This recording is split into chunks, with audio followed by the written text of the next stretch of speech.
Hello friends, आज हम देखने वाले हैं कार्बन टॉपिक का इथेनॉल और इथेनॉइक एसिड। तो फर्स्ट हम देखेंगे इथेनॉल का केमिकल फार्मूला क्या है। इथेनॉल मीन्स 2 कार्बन, ये रहा, और फंक्शनल ग्रुप उसको अटैच है OH ethanol. Alcohol group attach है उसको, और उसके हम बॉन्ड कंप्लीट कर देंगे। CH3 CH2 and OH functional group attach है। हम उसको ऐसे भी लिख सकते हैं CH3 CH2 एंड OH। तो उसको अल्कोहल फंक्शनल ग्रुप अटैच है, इसलिए उसके properties similar to the alcohol के वो केमिकल प्रॉपर्टी दिखाएगा। तो यहाँ पे हमें टेक्स्ट बुक में दिया है इथेनॉल रूम टेम्परेचर पे वो कलरलेस रहता है, कलर लिक्विड में, और उसका बॉइलिंग पॉइंट है 78 डिग्री सेल्सियस। हाँ, तो ethanol is called as alcohol and also spirit और अल्कोहल को हम इथेनॉल बोलते हैं, और वो सोल्यूबल है in water. Ethanol is soluble in water in all proportion. तो हम ज़्यादा से ज़्यादा पानी उसमें डाल के ऐड कर सकते हैं। लिटमस पेपर पे हमने टेस्ट किया तो रिएक्शन नहीं दिखाता। ब्लू लिटमस पेपर रेड नहीं होता, और रेड लिटमस पेपर हमने चेक किया तो वो भी ब्लू नहीं होता। It means that it is neutral. It not shows the reaction with litmus paper, that's why it is neutral. और consumption of small quantity dilute ethanol shows its effects even though a condemn still remained socially widespread practice। तो उसका जो social consumption के बाद जो social effect दिखाता है वो हार्मफुल है। कंजम्पशन और harms the health is a number of ways. It adversely affects the psychological process, physiological process and the central nervous system. Physiological process means body के जो फंक्शन है उसको अफेक्ट करता है वो, और नर्वस सिस्टम पर अफेक्ट करता है। हमारा कंट्रोल नहीं रहता ब्रेन पे, इसलिए consumption is harmful to us. Consumption even in a small quantity of pure ethanol called absolute alcohol, जो प्योर फॉर्म में है इथेनॉल वो लीथल रहता है। लीथल मीन्स उससे हमारी डेथ भी हो सकती है। वो हमने कंज्यूम लिया तो उससे हमारी डेथ भी हो सकती है, उसको हम लीथल बोलते हैं। Ethanol being a good solvent means ज़्यादा से ज़्यादा सब्सटेंस उसमें डिज़ोल्व होते हैं, इसलिए हम मेडिसिनल पर्पस के लिए यूज़ करते हैं। To make a tincture, iodine tincture हमने पहले सुना था। आयोडीन टिंचर बनाने के लिए हम इथेनॉल यूज़ करते हैं। और कफ सिरप, मेडिसिन में जब हम कफ सिरप बनाते हैं उसमें भी हम अल्कोहल को यूज़ करते हैं एज अ सॉल्वेंट। ठीक है, ये हो गए uses and property of ethanol. अब हम केमिकल रिएक्शन देखेंगे। फर्स्ट रिएक्शन इथेनॉल का है सोडियम के साथ। हाँ, वो जो हम ये रिएक्शन देखते देते मैं उसको एक्सप्लेन करूँगी। रिएक्शन विथ सोडियम, इथेनॉल का ये फॉर्मूला है CH3 CH2 एंड OH। अब यहाँ पे OH में ये फंक्शनल ग्रुप है OH अल्कोहल ग्रुप, उसमें का जो हाइड्रोजन है वो रिप्लेस होता है सोडियम से, और जो कंपाउंड बनता है उसका नाम है sodium ethoxide. Easy to understand. Hydrogen is replaced by sodium and the compound is formed is sodium ethoxide। ये इथेन ग्रुप है और उसको ऑक्सीजन लगाया तो इथॉक्साइड, सोडियम इथॉक्साइड, ऐसे हम ध्यान में रख सकते हैं। और हाइड्रोजन गैस जो है वो रिलीज़ हो जाता है। इसको हम बैलेंस कैसे करेंगे? राइट साइड में हाइड्रोजन 2 है, यहाँ पे 1 है, तो यहाँ पे 2 है इसलिए हमने यहाँ पे 2 दिया। अब यहाँ पे 2 देने के बाद सोडियम, अब देखो यहाँ पे ये जो कंपाउंड है इथेन, टू टाइम्स है यहाँ पे लेफ्ट साइड में, इसलिए हमने इधर राइट साइड पे 2 दिया। राइट साइड पे इथेन को 2 देने के बाद सोडियम 2 हो गया, इसलिए हमने सोडियम को यहाँ पे 2 दिया। तो अब हमारा ये इक्वेशन बैलेंस हो गया। ठीक है, अब आगे उन्होंने यही एक्सप्लेन किया है वर्ड्स में। When ethanol reacts with sodium, it forms sodium ethoxide and hydrogen gas get released. Okay. अब उन्होंने आगे पूछा है कि जैसे हमने सोडियम ये मेटल है ना, तो उसकी जगह पे हमने मैग्नीशियम यूज़ किया, तो रिएक्शन कैसे होगा? तो magnesium is not so reactive as the sodium. Sodium is a highly reactive metal, तो वो रिएक्ट होता है इथेनॉल के साथ, लेकिन मैग्नीशियम इथेनॉल के साथ रिएक्ट नहीं होता जैसे सोडियम रिएक्ट होता. यहाँ पे आगे पूछा है उन्होंने. Next second point, first question है which is the combustible gas coming out of the gas delivery tube. तो कौन सा गैस फॉर्म होता है? Hydrogen gas. वो हम कैसे टेस्ट करेंगे? वो जो गैस रिलीज़ होता है वहाँ पे हमने जब कैंडल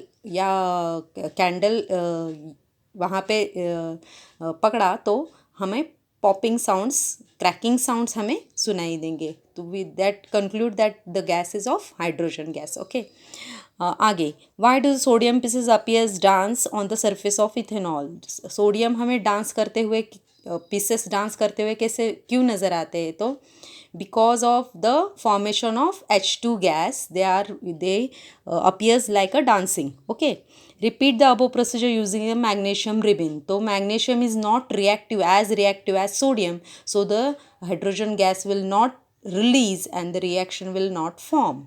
आगे, do you see the gas bubble release piece of the magnesium ribbon. मैंने अभी बोला कि magnesium is not reactive as sodium, so the gas will not form and reaction will not take place. ठीक है. Does magnesium metal react with, वही बार बार पूछा है, तो हमारा आंसर होगा कि नो. ठीक है. आगे डिहाइड्रेशन रिएक्शन. आगे हम जाएंगे डिहाइड्रेशन रिएक्शन पे. डिहाइड्रेशन रिएक्शन में हमें इथेनॉल ही लिया है, इथेनॉल का ही रिएक्शन है ये. इथेनॉल को हमने जब इथेनॉल में हमने कॉन्सेंट्रेटेड H2SO4 ऐड किए ड्रॉप वाइज. ये जो कॉन्सेंट्रेटेड H2SO4 है, हमने क्यों ऐड किया? It acts as a catalyst. वो हम आगे देखेंगे. तो 170 डिग्री सेल्सियस पे हमने हीट किया इथेनॉल को, और उसमें हमने ऐड किया ड्रॉप वाइज H2SO4, और हमने ये दोनों सॉल्यूशन को हीट किया 170 डिग्री पे. जब हमने हीट किया तो इथेनॉल का जो फंक्शनल ग्रुप है OH group and one hydrogen, वो स्प्लिट होके वाटर मॉलिक्यूल फॉर्म करता है, और हमें जो कंपाउंड मिलता है वो है इथीन. ओके, वो कैसे फॉर्म होता है यहाँ पे दिखाया है. ये स्ट्रक्चरल फॉर्मूला है इथेनॉल का. ये OH और ये हाइड्रोजन, ये दोनों मिलके क्या फॉर्म करते हैं? वन वाटर मॉलिक्यूल रिलीज होता है, और इथेनॉल का सिंगल स्ट्रैंडेड का हो जाता है double stranded, it forms ethene. तो वन वाटर मॉलिक्यूल फॉर्म होने की वजह से हम इसको बोलते हैं dehydration reaction. Dehydration means one water molecule get release, and जो रिलीज करने के लिए हेल्प करता है H2SO4, उसे हम कहते हैं डिहाइड्रेटिंग एजेंट. ठीक है. Here concentrated sulfuric acid act as a dehydrating agent. तो dehydrating agent क्यों बोला है H2SO4 को? क्योंकि ये हेल्प करता है इथेनॉल को वन वाटर मॉलिक्यूल रिलीज करने के लिए. ठीक है. ये हो गया डिहाइड्रेशन रिएक्शन. उसको डिहाइड्रेशन रिएक्शन क्यों बोला? क्योंकि वाटर मॉलिक्यूल यहाँ पे रिलीज होता है इसलिए. तो आगे हमको उन्होंने पूछा है कि explain the writing reaction what will happen when piece of sodium metal are put in N-propyl alcohol. अब यहाँ पे इथेनॉल लिया है उन्होंने, अभी प्रोपेनॉल के साथ रिएक्ट करने को बोला है पीस ऑफ सोडियम को. तो क्या फॉर्म होगा उन्होंने पूछा है. तो जैसे सोडियम इथॉक्साइड फॉर्म हुआ, तो वैसे क्या फॉर्म होगा? Sodium propoxide. ठीक है. आगे, explain writing reaction which product will be formed on heating butyl alcohol with concentrated sulphuric acid. Butyl alcohol, यहाँ पे हमें इथेनॉल लिया था, तो उन्होंने बोला ये N-ब्यूटाइल अल्कोहल मीन्स ब्यूटेनॉल. ठीक है. ब्यूटेनॉल को ही हम N-ब्यूटाइल अल्कोहल बोलते हैं. उसको हमने सल्फ्यूरिक एसिड के साथ हीट किया, तो क्या होगा? One water molecule will get release, and हमें जो कंपाउंड मिलेगा उसको हम बोलेंगे ब्यूटीन. डबल बॉन्ड फॉर्म करके ब्यूटीन मिलेगा, और वन वाटर मॉलिक्यूल हमें मिलेगा. ठीक है. आगे जाएंगे हम. अब यहाँ पे उन्होंने अल्कोहल का अल्कोहल का इंफॉर्मेशन दिया है ज़्यादा का, हम आगे जाएंगे इथेनॉइक एसिड के पास। इथेनॉइक एसिड, अभी इथेनॉल देखा हमने, अब हम देखेंगे इथेनॉइक एसिड। इथेनॉइक एसिड को ही एसिटिक एसिड बोलते हैं। उसका फॉर्मूला हम देखेंगे। इथेनॉइक, इथेन के साथ हमें ओइक कौन सा ग्रुप ऐड है, ethane CH3 2 carbon CH2 and COOH। तो कार्बोक्सिलिक फंक्शनल ग्रुप हम जब अटैच करेंगे इथेन के साथ तो हमें मिलेगा इथेनॉइक एसिड। तो कौन सा functional, oic acid means carboxylic functional group जब हम ऐड करेंगे इथेन के साथ तो हमें मिलेगा इथेनॉइक एसिड। ठीक है, तो उसके हम प्रॉपर्टी देखेंगे। इथेनॉइक एसिड को ही हम एसिटिक एसिड बोलते हैं। इथेनॉइक एसिड भी कलरलेस रहता है। उसका बॉइलिंग पॉइंट है 118 degree Celsius and is commonly known as acetic acid. ठीक है, अब जब हम लिटमस पेपर पे उसको टेस्ट करेंगे तो ब्लू लिटमस पेपर रेड हो जाएगा। वो तो हमें उसके नाम पे ही पता चलता है कि वो एसिड है, तो ब्लू लिटमस होगा रेड। हाँ, vinegar which is use as a preservative in pickles, हम जो पिकल्स बनाते हैं तब प्रिजर्वेटिव करके हम यूज़ करते हैं विनेगर को। एसिटिक एसिड में जब हम वाटर डालते, ऐड करके डाइल्यूट करते हैं तो हम उसे विनेगर बोलते हैं। विनेगर हम फ्रूट प्रोडक्ट पे यूज़ करते हैं, प्रिजर्वेटिव एंड चाइनीज़ फूड बनाने के लिए। ठीक है, तो यहाँ पे दिया है 5 to 8% aqueous solution of acetic acid, उसको बोलते हैं vinegar. The melting point of pure ethanoic acid, उसका मेल्टिंग पॉइंट है 17 degree Celsius. Melting point is always is equal to freezing point. उसका फ्रीजिंग पॉइंट और मेल्टिंग पॉइंट एक ही रहता है। सभी सब्सटेंस के मेल्टिंग पॉइंट और फ्रीजिंग पॉइंट एक ही रहते हैं। तो इसका इथेनॉइक एसिड का मेल्टिंग पॉइंट कितना है, melting point means freezing point कितना है, 17 डिग्री सेल्सियस। ठीक है, तो विंटर में in cold countries, western countries में उनका टेम्परेचर बिलो 17 डिग्री रहता है, राइट।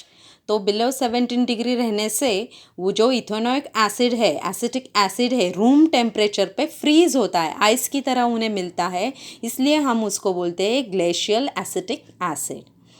समझ में आया? इसको ग्लेशियल क्यों बोलते हैं? आइस की वजह से। नॉर्मल रूम टेम्परेचर पे, यहाँ पे नहीं, इंडिया में नहीं, वेस्टर्न कंट्री में रूम टेम्परेचर बिलो 17 डिग्री रहता है, तो हमें वो आइस के फॉर्म में मिलता है रूम टेम्परेचर पे, इसलिए उसको हम बोलते हैं ग्लेशियल एसिटिक एसिड। किसको? इथेनॉइक एसिड को। Ethanoic acid means acetic acid. ठीक है, आगे हम यहाँ पे उन्होंने दिया है लिटमस पेपर का रिएक्शन, वही हमने देखा कि ब्लू लिटमस पेपर रेड हो जाएगा क्योंकि वो एसिड है। ठीक है, अभी उन्होंने यहाँ पे और बताया है कि हाइड्रोक्लोरिक एसिड स्ट्रॉन्ग है या इथेनॉइक एसिड स्ट्रॉन्ग है। तो जो कलर चेंज होगा उस पे से हम डिसाइड करेंगे कि कौन सा स्ट्रॉन्ग है। तो HCl is more stronger than ethanoic acid. कैसे पता चलेगा हमें?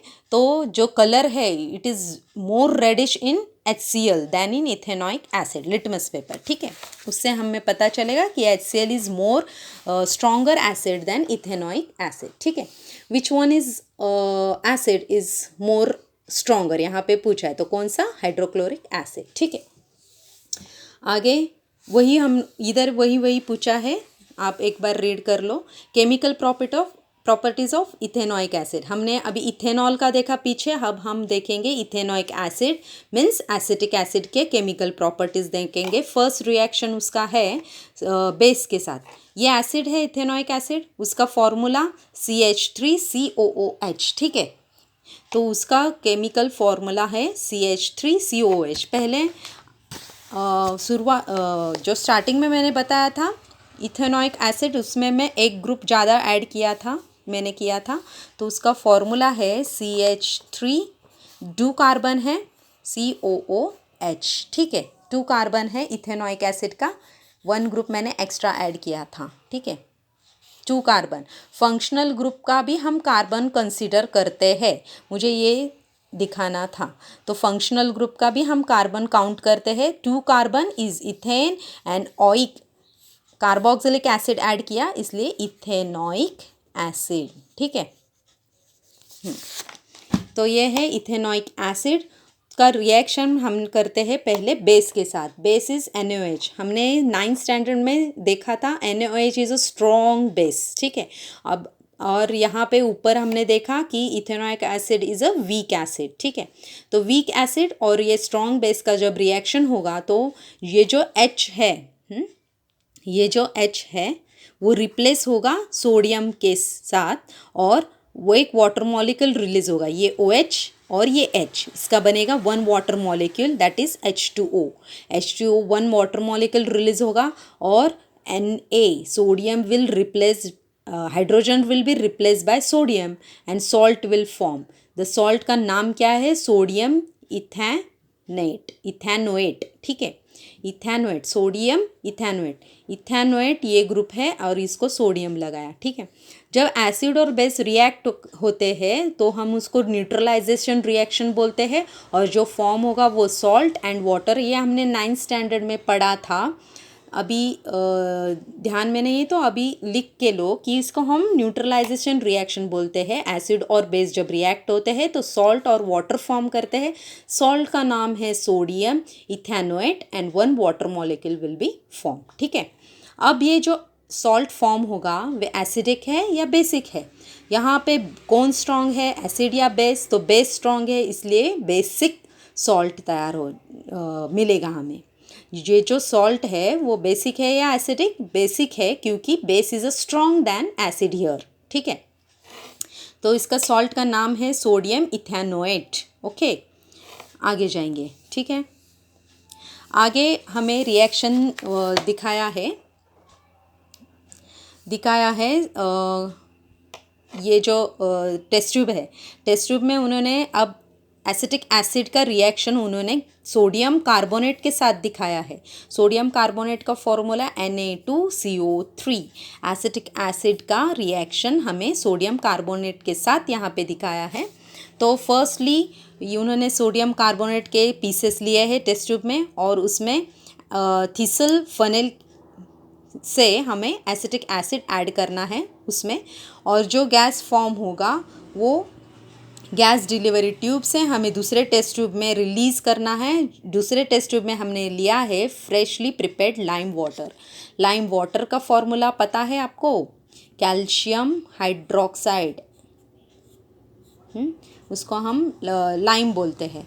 तो हमने दूसरे टेस्ट ट्यूब में लाइम वाटर लिया है, कैल्शियम हाइड्रोक्साइड। पहले टेस्ट ट्यूब में हमने सोडियम कार्बोनेट के पीसेस लिए हैं, उसमें हमने एसिटिक एसिड ऐड किया। जब acetic acid and sodium carbonate react होंगे तो एक गैस रिलीज़ होगा। जो गैस हमने गैस डिलीवरी ट्यूब से दूसरे टेस्ट ट्यूब में रिलीज़ किया, लाइम वाटर में रिलीज़ किया, वो जो गैस है लाइम वाटर के साथ रिएक्ट होने के बाद जो वाटर है वो मिल्की हो जाता है। Milky and solid and liquid separate होता है, उसको हम पीपीटी बोलते हैं, पीपीटी फॉर्म होता है। तो लाइम वाटर का जब कार्बन डाइऑक्साइड के साथ रिएक्शन होता है तभी पीपीटी और मिल्की सब्सटेंस फॉर्म होता है। जो इससे हमें पता चलता है कि जो गैस रिलीज़ हुआ है वो कौन सा है? कार्बन डाइऑक्साइड का है। आया समझ में? जब लाइम वाटर का कार्बन डाइऑक्साइड के साथ रिएक्शन होता है तभी ये lime water milky substance, milky PPT में कन्वर्ट होता है, ठीक है। इसलिए हमने लाइम वाटर यहाँ पे यूज़ किया है कि ये गैस कौन सा है देखने के लिए, ठीक है। तो आगे हम रिएक्शन देखेंगे, केमिकल रिएक्शन, ठीक है। ये रहा ethanoic acid, acetic acid CH3COOH plus हमें सोडियम कार्बोनेट के साथ रिएक्ट किया तो हमें क्या मिलेगा? This sodium will be replaced here, hydrogen will replaced by sodium, हमें मिलेगा सॉल्ट। क्या है? Sodium ethanoate. अब यहाँ पे सोडियम कार्बोनेट बेस की तरह रिएक्ट कर रहा है और ये इथेनोइक एसिड एसिड है, वीक एसिड है, और यहाँ पे बेस है सोडियम कार्बोनेट। तो सोडियम फिर से एसिड और बेस रिएक्ट होंगे, न्यूट्रलाइजेशन रिएक्शन होगा और सॉल्ट फॉर्म होगा sodium ethanoate and one water molecule will be form and हमें एडिशन में कार्बन डाइऑक्साइड मिलेगा, ठीक है। ये कार्बन डाइऑक्साइड हमने लाइम वाटर के साथ लाइम वाटर के अंदर भेजा, वो दूसरे टेस्ट ट्यूब में पीछे देखा था हमने। तो lime water plus carbon dioxide will form PPT of calcium carbonate and water molecule will be form. ठीक है, आया समझ में रिएक्शन। ये रहा सोडियम कार्बोनेट। अब नीचे हमें दिया है सोडियम बाइकार्बोनेट के साथ, तो ethanoic acid when react with sodium bicarbonate you also form sodium ethanoate, ethanoate he form होगा और वाटर मॉलिक्यूल और कार्बन डाइऑक्साइड। और दोनों रिएक्शन में क्या फ़र्क है? तो फ़र्क ये है कि यहाँ पे हमें मॉलिक्यूल ज़्यादा मिलेंगे, यहाँ कम मिलेंगे। यहाँ पे देखो सोडियम कार्बोनेट, हाँ, तो 2 मॉलिक्यूल, इसको हमें बैलेंस करना है। ठीक है, 2 मॉलिक्यूल ऑफ हाइड्रोजन, यहाँ पे 2 है, यहाँ पे 1 है। ठीक है, हाइड्रोजन और O2, यहाँ से कार्बन डाइऑक्साइड का उन्होंने O2 लिया है, 1 O लिया है यहाँ पे, और हाइड्रोजन 1 है। तो यहाँ पे राइट साइड पे 2 है, यहाँ पे 1 है, तो उसको हमें बैलेंस करने के लिए हमने इधर 2 दिया, इधर 2 दिया, तो H3COO जो ग्रुप है वो 2 हो गया, इसलिए यहाँ पे 2 दिया हमने। तो यहाँ पे 2 देने के बाद सोडियम 2 हो गया, इसलिए सोडियम 2 होने के वजह से हमने यहाँ पे सोडियम 2 है, कार्बन डाइऑक्साइड। ठीक है, हो गया बैलेंस। नीचे देखो, नीचे हमें सोडियम इथेनोएट के हमें 1 मॉलिक्यूल मिलेगा, यहाँ पे 2 मॉलिक्यूल मिलेगी, यही डिफरेंस है। ठीक है, आगे यहाँ पे वही पूछा है, explain the reaction why does the lime water turns milky. तो हमने ऊपर दिखाया है लाइम वाटर का फॉर्मूला प्लस कार्बन डाइऑक्साइड जब रिएक्ट करेंगे तो पीपीटी तैयार करेंगे व्हाइटिश। ठीक है, कैल्शियम कार्बोनेट का। आगे, explain the reaction that would take place piece of sodium metal is drop in ethanoic acid. अभी इथेनोइक एसिड का हमने रिएक्शन देखा बेस के साथ, सोडियम कार्बोनेट, सोडियम बाइकार्बोनेट और NaOH के साथ। तो यहाँ पे उन्होंने बोला है सोडियम के साथ रिएक्शन कैसा होगा, किसका? इथेनोइक एसिड का। तो यहाँ पे ethanoic acid plus sodium will form sodium ethanoate and H2 gas will release. Water molecule की जगह पे हमें H2 गैस मिलेगा यहाँ पे। ठीक है, ये रिएक्शन हमें नहीं दिया है, लिख के लो चाहिए तो। आगे आगे उन्होंने क्वेश्चन पूछा है, थर्ड क्वेश्चन की 2 टेस्ट ट्यूब लिए हमने, कलरलेस इथेनॉल लिया और दूसरे में acetic acid means ethanoic acid लिया। हमें कौन सी रिएक्शन, केमिकल रिएक्शन से पता चलेगा कि कौन से टेस्ट ट्यूब में क्या कौन सा सब्सटेंस है, इथेनॉल है या इथेनोइक एसिड है। तो कैसे पता चलेगा? हमें केमिकल रिएक्शन करके देखना है, लिटमस पेपर यूज़ करना नहीं है। केमिकल रिएक्शन पूछा है उन्होंने, तो हम क्या करेंगे, तो जो इथेनॉल है सोडियम के साथ रिएक्ट करता है और ये जो इथेनोइक एसिड है वो भी सोडियम के साथ रिएक्ट करता है और हाइड्रोजन गैस देता है। लेकिन इथेनॉल सोडियम बाइकार्बोनेट या फिर सोडियम कार्बोनेट्स के साथ नहीं रिएक्ट करता। तो कौन रिएक्ट करता है? इथेनोइक एसिड रिएक्ट करता है। इथेनोइक एसिड सोडियम कार्बोनेट के साथ रिएक्ट करके कार्बन डाइऑक्साइड रिलीज करता है और वाटर मॉलिक्यूल फॉर्म करता है। लेकिन इथेनॉल सोडियम बाइकार्बोनेट के साथ रिएक्ट नहीं करता। तो हम क्या करेंगे, दोनों सॉल्यूशन में सोडियम कार्बोनेट डालेंगे और जो रिएक्ट करेगा, कार्बन डाइऑक्साइड रिलीज करेगा, वो कौन सा सब्सटेंस होगा? तो वो इथेनोइक एसिड होगा। इससे हमें पता चलेगा कि कौन सा इथेनोइक एसिड है और कौन सा इथेनॉल है। आगे हमें इस्टरिफिकेशन रिएक्शन देखना है। इस्टरिफिकेशन रिएक्शन में हमें इथेनोइक एसिड का ही है, हम इथेनोइक एसिड के रिएक्शन देख रहे हैं, तो हमें इथेनोइक एसिड का ही रिएक्शन देखना है। इथेनोइक एसिड का रिएक्शन जब इथेनॉल के साथ होता है तो ये एसिड है और ये अल्कोहल ग्रुप है। दोनों का रिएक्शन होने के बाद क्या एक वाटर मॉलिक्यूल फॉर्म होता है, ये H और यहाँ का OH, दोनों मिलके क्या फॉर्म करते हैं? 1 वाटर मॉलिक्यूल फॉर्म करते हैं और जो बाजू का बचा है वो जाके मिलके हमें इथाइल इथेनोएट मिलता है, उसको ही हम ईस्टर बोलते हैं। ठीक है, ये जो बाकी का बचा है CH3COO एंड CH3CH2 मिलके हमें इथाइल इथेनोएट, उसको ही हम ईस्टर बोलते हैं। तो यहाँ पे कैटलिस्ट हमने लिया है H2SO4, तो यहाँ पे दिखाया है हमें एक बीकर लिया है, उसमें वाटर लिया है और एक टेस्ट ट्यूब के अंदर हमने इथेनॉइक एसिड इथेनॉल ऐड किया है और फ्यू ड्रॉप्स ऑफ H2SO4 डाला है। तो H2SO4 क्यों डाला है उन्होंने? कैटलिस्ट की तरह वो काम करता है। It speed ups the reaction, it helps the reaction, so we added few drops of H2SO4। तो जब हमने H2SO4 यहाँ पे ऐड किया इथेनॉइक एसिड और इथेनॉल के मिक्सचर में और हमने हीट किया, हीट करने के बाद दोनों रिएक्ट होंगे और एक वाटर मॉलिक्यूल फॉर्म होगा और जो बाकी का है उसको हम ईस्टर बोलेंगे।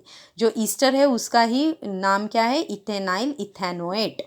और उसका फ्रैग्रेंस फ्रूट स्मेल जैसा रहता है और इस जो फ्रूट स्मेल करते हैं उनमें ईस्टर कंटेंट रहता है, इसलिए fragrance of fruit is like a Easter. ठीक है, आगे जो ईस्टर हमें मिला है, ईस्टर कैसे मिला? इथेनॉइक एसिड और इथेनॉल के दोनों के मिक्सचर से, हाँ, रिएक्शन से हमें क्या मिला? ईस्टर मिला।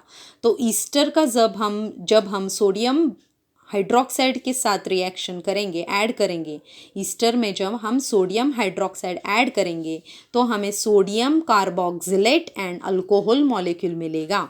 तो यहाँ पे हमें ईस्टर का फॉर्मूला यहाँ पे लिखा है मैंने, CH3COOH2 and CH3 and sodium hydroxide NaOH दोनों जब रिएक्ट करेंगे तो हमें क्या मिलेगा? Sodium carboxylate. सोडियम कार्बोक्सिलेट का फॉर्मूला CH3CH2, यहाँ पे N है, N मीन्स नंबर, हम इसको नंबर इसके एक्सटेंड भी हो सकता है, बढ़ भी सकते हैं ये नंबर, इसलिए हमने N लिया है। CH3CH2 एंड COONA, इसको बोलते हैं हम sodium carboxylate. Okay, and alcohol CH3CH2OH हमें मिलेगा यहाँ पे। ठीक है, तो ये जो सोडियम कार्बोक्सिलेट है ये सोप की तरह काम करता है। सोप जो बनाते हैं उसमें सोडियम कार्बोक्सिलेट रहता है, इसलिए हमने इस रिएक्शन को बोलते हैं सैपोनिफिकेशन। जहाँ पे सोप तैयार होता है, बनता है, उसको हम बोलते हैं सैपोनिफिकेशन रिएक्शन। तो आया समझ में सैपोनिफिकेशन रिएक्शन कैसे बना? तो ईस्टर का जब रिएक्शन होता है सोडियम हाइड्रोक्साइड के साथ, NaOH के साथ, जब ईस्टर का रिएक्शंस NaOH के साथ होता है तो हमें सोडियम कार्बोक्सिलेट मिलता है और एक अल्कोहल मॉलिक्यूल मिलता है। तो ये जो कंपाउंड है सोडियम कार्बोक्सिलेट, उसको हम बोलते हैं, उसको ही सोप बोलते हैं। तो हमें सोप मिलता है, इसलिए हम ये रिएक्शन को बोलते हैं सैपोनिफिकेशन रिएक्शन। ओके, ठीक है। तो यहाँ पे हमारा इथेनॉइक एसिड का रिएक्शन कंप्लीट होते हैं। तो इथेनॉइक एसिड के रिएक्शन हमसे कौन से देखे हमने? पहले तो NaOH बेस के साथ रिएक्ट करेगा और सोडियम इथेनोएट फॉर्म करेगा एंड वाटर मॉलिक्यूल। बाद में सोडियम कार्बोनेट के साथ वो रिएक्ट करेगा और मिलेगा sodium ethanoate and water molecule and carbon dioxide. बाद में हमें इथेनॉइक एसिड एंड इथेनॉल दोनों रिएक्ट करके हमें ईस्टर मिलेगा। ईस्टर जब NaOH के साथ रिएक्ट करेगा तो हमें मिलेगा सोडियम कार्बोक्सिलेट, उसको ही हम सोप बोलते हैं, इसलिए ये रिएक्शन को हम सैपोनिफिकेशन रिएक्शन बोलते हैं। ठीक है, अब ये जो ईस्टरिफिकेशन रिएक्शन है ये एग्ज़ाम में पूछा जा सकता है, तो ये अच्छे से करके जाना। ठीक है, यहाँ पे हम ये टॉपिक कंप्लीट करते हैं। अगला जो टॉपिक है मैक्रोमोलिक्यूल्स एंड पॉलीमर्स, वो हम नेक्स्ट लेक्चर में करेंगे। ठीक है, thank you for watching and like and subscribe. अच्छा लगा तो ठीक है, ओके।